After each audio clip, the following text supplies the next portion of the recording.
train sounding loud on the peace train. He conquered the wild world of pop with heartfelt songs that spoke eloquently to his times. Don't you feel a change coming from another side of time? Essentially, I lived and breathed music. That was my life. Met you in town, the work's never done, there's always something new. He burst onto the scene in the swinging 60s, a fresh-faced teen sensation called Cat. Got out of the car with all these girls screaming. They've actually almost stripped him. It was unbelievable. I was on the road, sleeping between lorry lights. But the young star burned out in a flash. Trouble, oh, trouble set me free. The doctor said to him that, you only had a couple of weeks of life left in you. You would have been dead. Oh, baby, baby, it's a wild world. Cat climbed back, this time to even greater heights. In the 70s, he sent 7 albums into the top 10. This is a guy that could sell out Madison Square Garden 2 nights in a row without a record out. And I know that I have to go away. I know I have to go. But after selling 40 million records, he turned his back on the business, and Cat Stevens was no more. There was no more left in me. I want to get off, is what he was saying. And I want to be free. I think I see the light coming through me. His devoted fans were mystified, unable or unwilling to understand why. I'm still being viewed as someone who has said and done things which I've never said and never done. Don't hand me back to me, bitter blue, my bitter blue. Now, for the first time, he sets the record straight about his remarkable journey. The tale of a cat with 3 lives. Cat Stevens, the story behind the music. I'm trying now to come out to give people a chance to have a bit more intimate understanding of who I am and what I believe. That gave my last chance to you. Don't hand it back to me, bitter blue.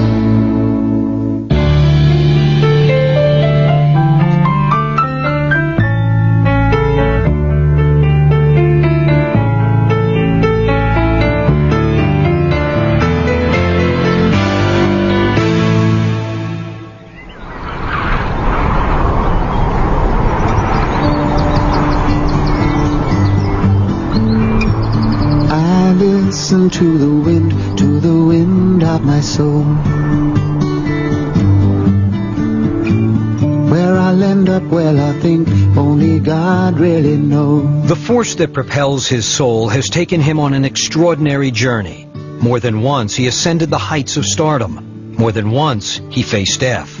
And more than once, he was saved. I swam upon the devil's lake, but never, never, never, never, I'll never make the same mistake. In a relentless quest for his true identity, he changed his sound, his persona, and even his name. Now I'm on my way, I know I am. The world knew him as Cat Stevens, the poetic troubadour whose searching songs speak to generations. I thank the moon, I had the strength to stop. But while the writer's introspective lyrics may have pointed to his journey's end, when he turned his back on stardom, it shocked everyone. I just decided to take a jump. And I said, until I know better, until I know how music can fit into this whole thing, or how I can express myself in a new way, perhaps I better take a break. Come the morning, I'll be far from here, slowly rising in another sphere. Oh, world, goodbye. The path he chose led him to a faith few in the West understand. I'll be home in the sky in the morning. Bye, bye, bye, bye.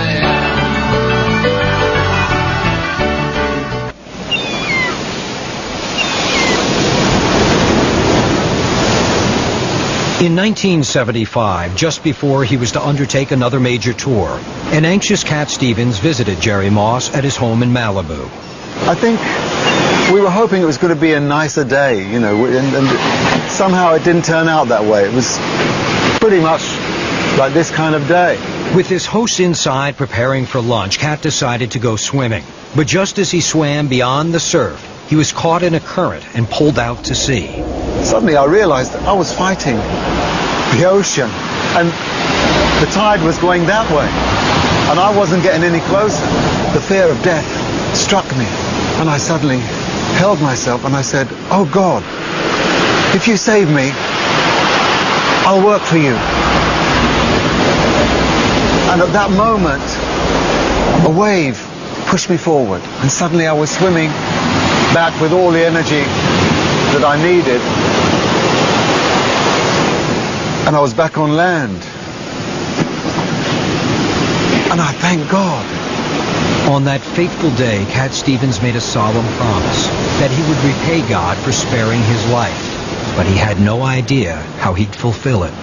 I was just grateful to still be here, because I was a lover of life, you know, and I still hadn't worked it out, and now I was given a chance, second chance. Miles from nowhere, yes, I'll take my time. Oh yeah, to reach there.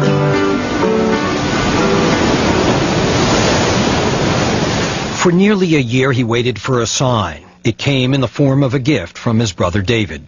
He just traveled to Jerusalem, and I suppose it was a mini sort of spiritual journey for him. But it's amazing that he discovered another religion. I kind of almost tripped into it by going to the Dome on the Rock, which is the mosque there. I gave my brother the Quran because I felt there was something very special in the religion of Islam. He sat there and he read this thing, and he doesn't do anything lightheartedly. And what he discovered in the Quran is a faith that he says is more familiar than foreign. Cat was learning that, like Christians and Jews, Muslims worship the one God of Abraham. When I first started reading the Quran, it wasn't a sudden, bursting light. It wasn't like that. But it was, in a way, an immediate revelation that the first name that I read in the Quran was God's name. I never knew that Muslims believed in God. One of the things that really surprised me, which made me feel very at home, was finding the names of all the prophets that I've read in the Bible. For the next year, Cat Stevens privately studied the Quran. Unlike his earlier explorations, this spiritual journey was one he seemed intent on completing. Come on now, the freedom calling. Come on over and find yourself. To me, it was just a new awakening. And things which I've been writing about, come on now, it's freedom calling. Come on over and find yourself. I was now saying to myself, well, perhaps I'm being confronted with something that I didn't expect to find in my lifetime. Possibly the truth. Cat Stevens was a man in the midst of profound change when he set out on the tour he called Magic Hat in November 1975. It's not time to make a change. Just relax and take it easy. You're still young, that's your fault. There's so much you have to know. Find a girl. 6 months later, he played his final show of the tour in Greece. Due to a scheduling mix-up, Cat performed to a half-empty auditorium. The Magic Hat tour came to an abrupt end. And I know that I have to go away. I know I have to go. I gave up, plugged out my guitar and just walked off stage. Okay. Shortly after finishing Father and Son, he basically stopped off. And that cost me a lot of money as well, but it satisfied my ego. And that was effectively the last concert we ever did.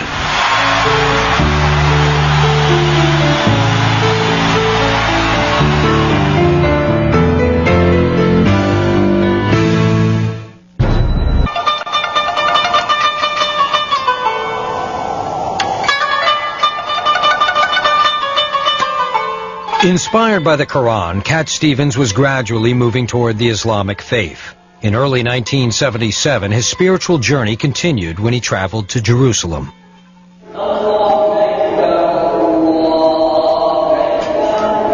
There I was, in the middle of, this holy city, walking into this mosque.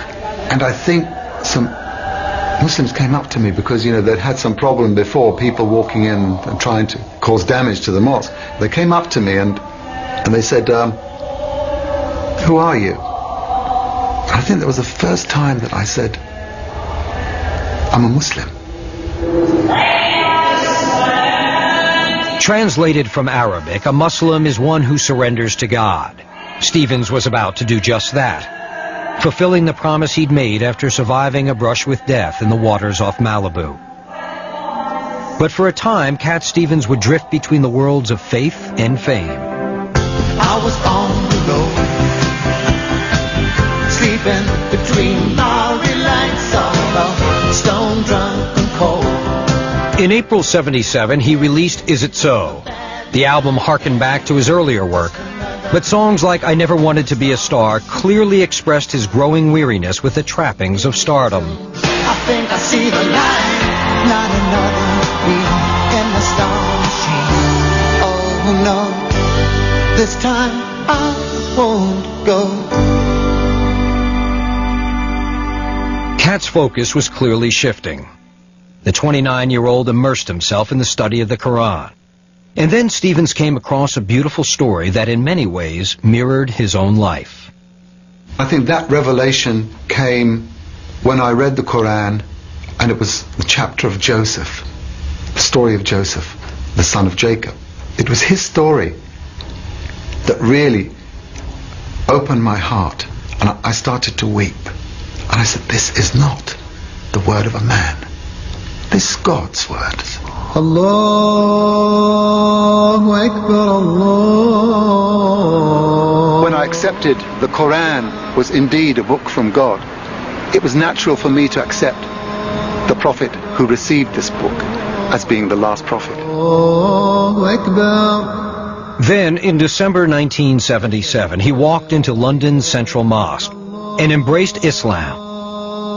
Now a true Muslim, Cat Stevens decided to change his name one last time. I suppose the name that I'd always loved was Joseph. In fact, that was the first name of the school that I went to, St. Joseph's.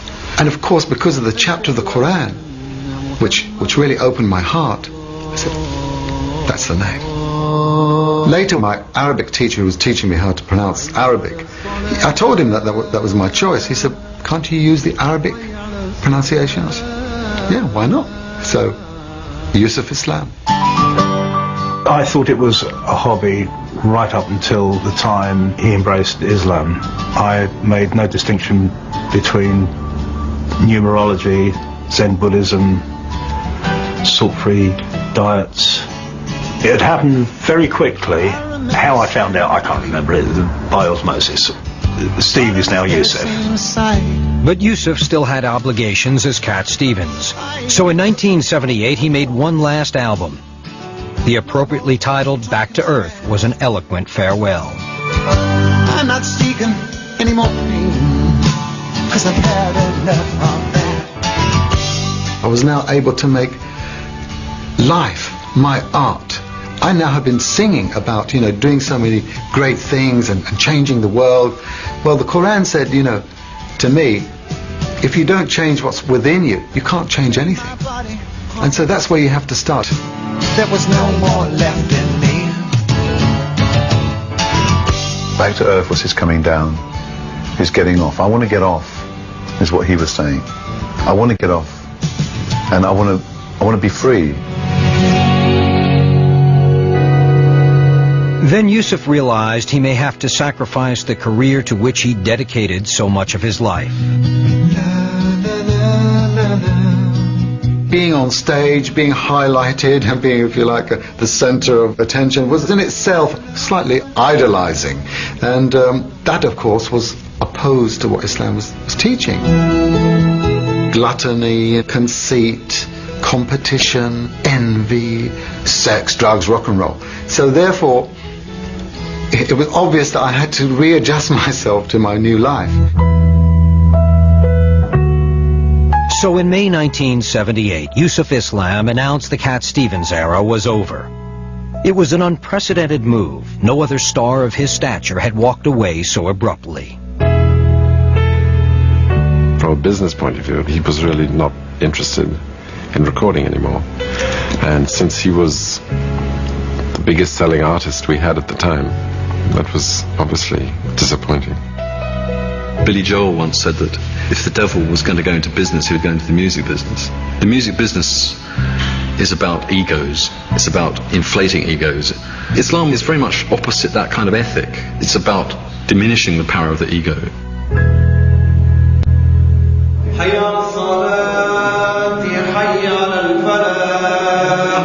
Away from the limelight, Yusuf Islam began privately practicing his faith.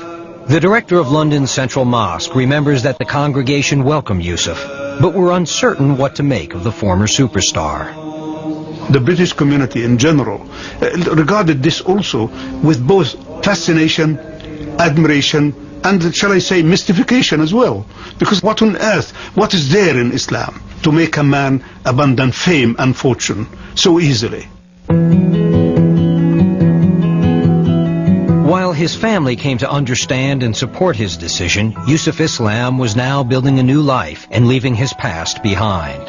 He seemed to fall in love with the religion, and when it came to marriage, he was very wise in as much as he went along the route of the arranged marriage. And I think he had a couple of choices. And I remember bringing them home to see Mum, you know, and have like dinner. And then after that I asked my mother, you know, well, which girl do you think I should marry, you know? And she said, and she told me which one. And she was right. Yusuf was married on September 7th, 1979, and was looking forward to becoming a father. Yusuf loved children. Over the years, he had made several trips to Africa and Bangladesh as the Goodwill Ambassador for UNICEF. So when he was asked to play at a children's benefit concert, he readily agreed. The thousands who came to London's Wembley Stadium on November 22nd, 1979, witnessed the final performance of Cat Stevens.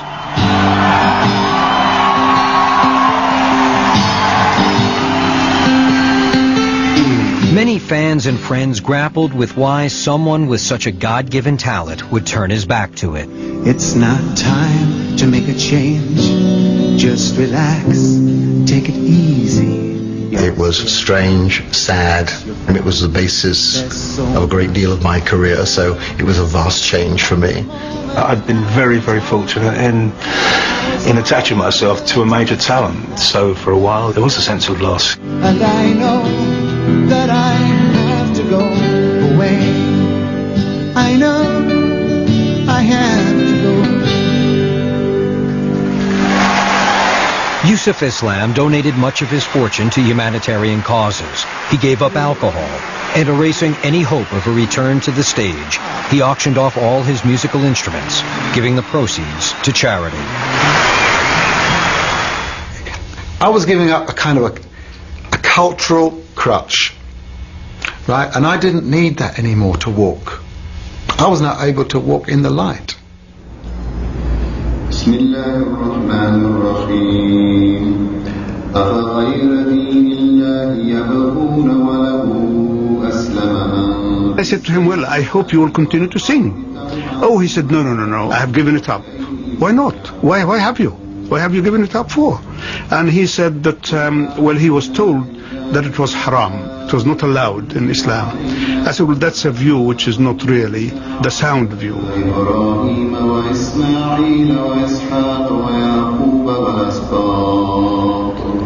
There were times when I listened to a lot of people, even as Muslims, telling me which way to go. And I was a little bit confused because there were different messages. Because there was nothing in the Quran which told me that music is forbidden. It doesn't say music, thou shalt not play. I always took the safest path. For Yusuf, the safe path meant abiding by a conservative Muslim view of music. If he was ever to perform again, he would use nothing more than his voice and percussion. Eyes for Allah, nothing but Allah. Ba is the beginning of Bismillah. In 1981, inspired by the birth of his first child, a little girl called Hasana, Yusuf Islam returned to writing. His first new work was a song called A is for Allah, a children's guide to Islam. He is very, very concerned with the blossoming, if you like, of an Islamic Western culture. And the best place to begin with that is within education. Well, that's right. What's your name? No, you know who I am? In 1983, Yusuf used his own money to create the UK's first all-Muslim school called Islamia. I wasn't clever, I wasn't an academic, but I knew I had a job to do, and that was to teach my child, you know, not only the academic aspects and general subjects, but how to live. His work on behalf of Muslim children pushed Yusuf Islam back onto the front page, and he reluctantly became an unofficial spokesman for his new faith, a role he would soon pay a high price for.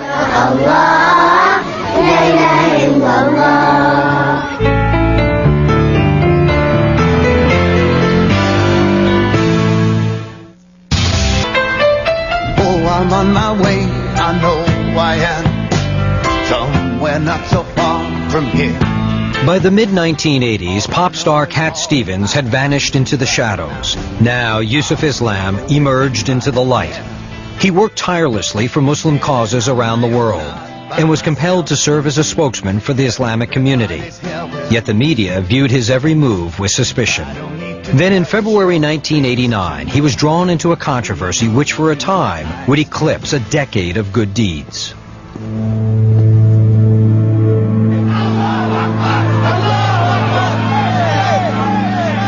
When British author Salman Rushdie was about to publish his novel The Satanic Verses, it caused an outrage in Muslim communities around the world. They alleged that the author committed blasphemy by insulting God and his prophets. I was contacted by someone saying there's a book coming out and will you join a petition to write to the publishers? And that's what we did, you know, it was very simple. The petition to stop the book's distribution failed. Then the already volatile situation was ignited. Iran's Islamic leader, the Ayatollah Khomeini, issued a judgment or a fatwa calling for the death of Salman Rushdie. I found myself somehow being pushed up to the front of the vanguard of this kind of struggle. And being asked to comment. Because our aim is an ideal society. I mean, if you take... Within days of the controversy erupting, Yusuf Islam found himself in the hot seat, pressed to explain the Quran's position on blasphemy. Yusuf, a recent convert, said, like the Bible, the Quran states that blasphemy is a capital offense. I'd done enough studying at that point to be able to actually sort of more or less quote, you know, chapter and verse and the commentary of religious texts based on the Quran, of which there are different opinions, but I said, well, yeah, it says this. Next day, you know, the headline read, Cat says kill Rushdie, you know, and I was horrified. The newspapers had it wrong. He never endorsed the fatwa on Rushdie's life. I was simply a new Muslim who had stated something which I thought was quite simple, and if you were to ask a Bible student, you know, what the Ten Commandments were, you would expect him to read that, and you wouldn't blame him for that. Appalled by the media's distortion of his comments, Yusuf immediately released a statement to clarify his position. It read, "That is not to say I am encouraging people to break the law or take it into their own hands. Far from it." It went on to say, "Under Islamic law, Muslims are bound to keep within the limits of the law of the country in which they live, providing that it does not restrict the freedom to worship and serve God and fulfill their basic religious duties." I think I was a little bit naive many times. Perhaps I should have thought a little bit more before answering. But then again, you know, I was expecting that people had good intentions, but it's not like that. In the end, few in the media paid attention to his attempts to set the record straight. There are no words I can use, because the meaning still leaves for you to choose. Yusuf Islam's reputation was seriously tarnished by the controversy. Some shops advised their customers to stop buying Cat Stevens records, and one American DJ even destroyed them. Driving a steamroller over my records, and I thought, a strange thing to do, you know. The most unfortunate thing about this whole episode was, I suppose, the way in which it separated me from my fans and from those people who had appreciated my words and my life and my journey. He had to pay the price. From suddenly being the star, he had to become the anti-star. As a result, he had to be the sort of reviled one almost. It just had to happen. When I realized what was happening, I felt there was a time to get proactive.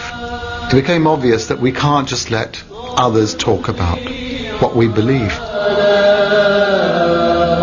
Now, convinced he had to do something to promote a greater understanding of his faith, Yusuf decided to record once more. His life ever shines as a symbol of light and guidance for all time and for all people. In 1995, he released The Life of the Last Prophet, a CD of song and spoken word. The record told the story of God's messenger, Muhammad. Muhammadur Rasulullah. I wanted someone who was coming from a Western background, who knew very little or nothing about this man, about this religion, to tell them in 1 hour what it's all about. The experience was a turning point for Yusuf. Now he realized music still had a purpose. It could educate. It could serve his faith. Oh, the white moon rose over us from the valley of Wada. I think he was recognizing he'd been a bit too stiff, a bit too rigid in the past, and that you really had to take a much more fluid position. It's not all black and white. In many cases, music can have many, many positive effects. It can be very beautiful, it can be therapeutic, it can raise people's spirits. And we owe it to show gratefulness where the call is to Allah.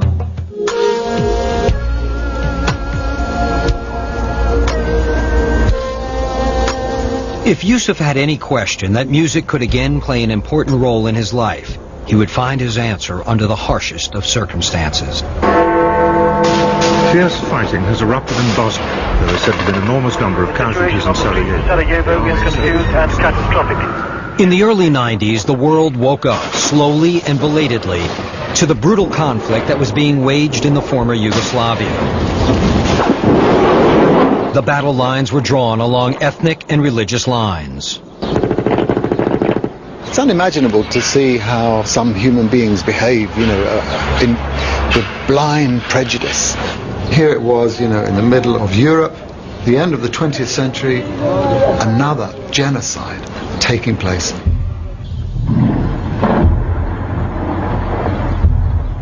Oh, they've killed all the little ones while their faces still smiled. There was nothing to help them on the day that they died. No longer to laugh, no longer to be a child. Yusuf Islam began a humanitarian project to support the victims of the war by sending food and medical supplies. That aid was used by people like Dr. Irfan Ljubijankić. Dr. Ljubijankić, who also served as Bosnia's foreign minister, traveled to England on a diplomatic mission in 1995. While in London, he visited Yusuf to thank him for his efforts.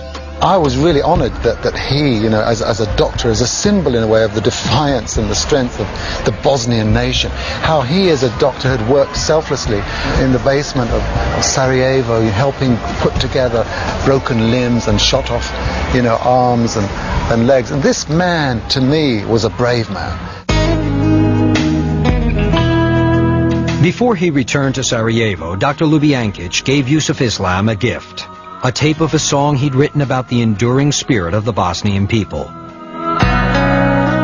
Just 3 months later, Yusuf received horrible news. Dr. Ljubijankić was killed when his helicopter was shot out of the sky.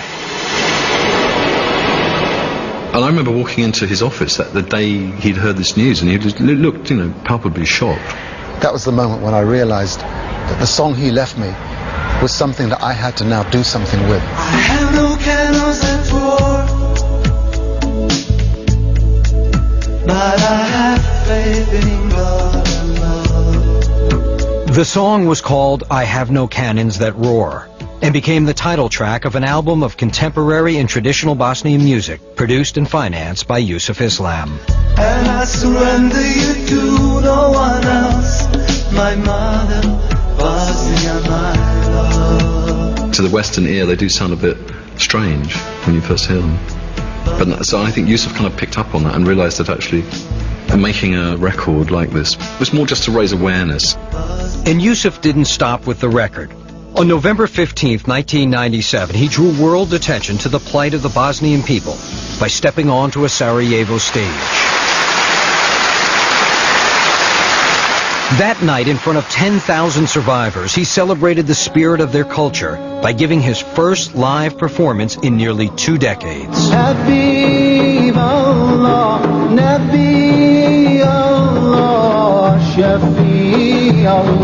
Facing an audience again after 17 years wasn't particularly easy, but at the same time, because I had this wonderful support of people whose spirits were so strong and so vital, it lifted me.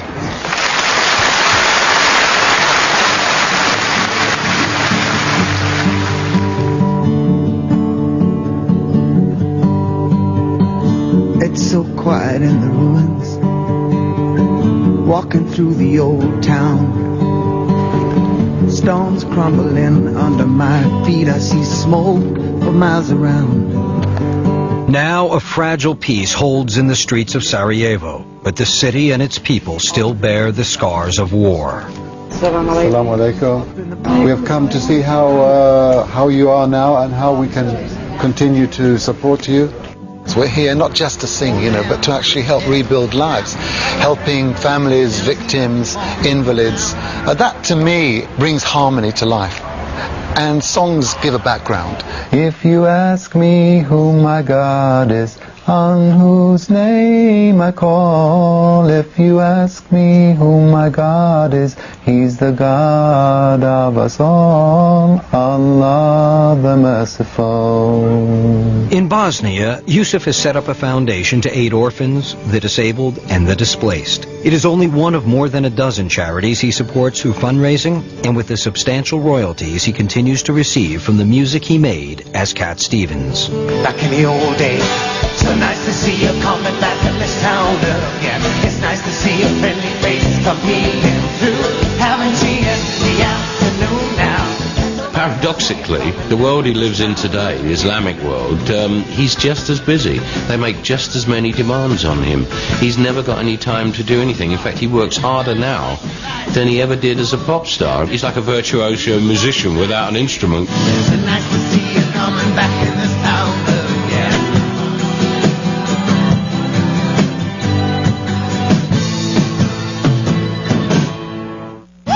Music, movies. Oh, I've been happy lately, thinking about the good things to come, and I believe it could be something good has begun. From Mozambique to Malaysia, from the Sudan to Turkey, Yusuf Islam travels extensively as a humanitarian ambassador and philanthropist. These trains sounding louder, light on the peace train. Everywhere I go, there are people ready to shake my hand, wanting to meet me and talk to me and just listen to my experience. Hoş geldiniz. Assalamu alaikum. Hoş geldiniz. Assalamu alaikum. So oftentimes I'm asked to just give talks and lectures in universities. I started reflecting my thoughts and those questions which were knocking at my conscience. I started writing those kind of lyrics in my songs. It's a wonderful experience. It's a wonderful road. I know we've come a long way. We're changing day to day. Back home in England, the father of 5 remains a vocal activist for education.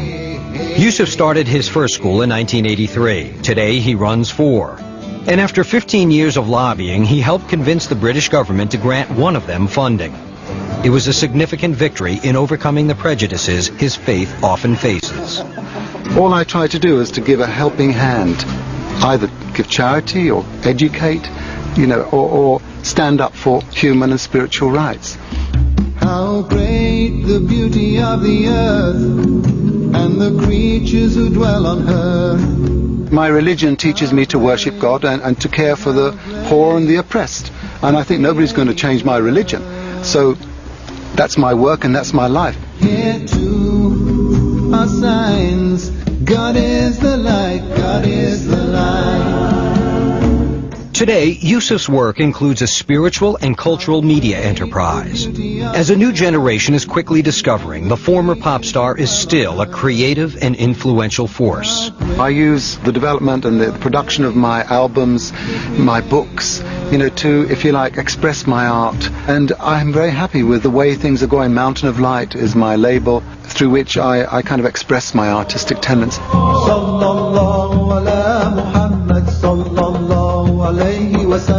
There's very few people of his sort of fame and wealth who've actually directed it to sort of something really positive.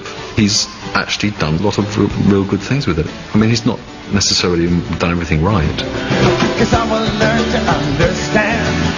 If I have a helping hand, I wouldn't make another demand all my life. Whoa, whoa. After much searching, the man the world loved as Cat Stevens has found his answer. And faith has brought him a fulfillment that fame and fortune could not. Is the answer lies within. So why not take a look now? Kick out the devil's in. Pick up a good book now. His is an amazing journey with a moral foretold in the enduring words he wrote and the songs he sang all those years ago. I wouldn't see myself in any way slipping back into those old boots, that I used to wear, whatever color.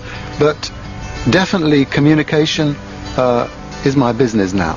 And I think that music is one of the forms of communication. It's an international language. So whatever will speak to people, whatever people will be ready to listen to, I'll be there, I hope. Now get your bags together. Go, bring your friends to